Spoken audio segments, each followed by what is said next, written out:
Sa pagdinig naman ng Kamara kahapon, pinagpaliwanag ang ilang ahensya ng gobyerno kung bakit dumami yung mga Chinese foreign students sa bansa.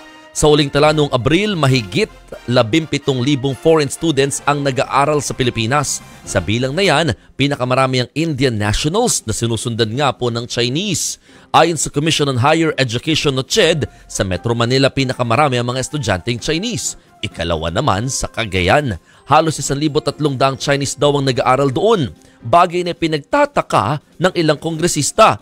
Pati ang Department of Foreign Affairs kinwestiyon sa dami ng inilabas nilang student visa. Sa ilalim ng Executive Order 285, pinapayagan ng mga foreigner na gawing student visa ang kanilang tourist visa. Ayon po sa Bureau of Immigration, posibleng dumami ang foreign students sa bansa dahil sa pag-promote ng Pilipinas bilang isang regional and global education hub. Sinabi naman ng CHED na maaaring pinipili ng mga dayuhan na mag-aral sa bansa dahil mas mura rito. Masinsin naman daw na kinikilatis ng DFA ang mga dokumento ng mga nag-a-apply para sa student visa. Magkakaroon daw ng pagpupulong ang DFA ngayong araw para talakayin ang issue ng mga visa.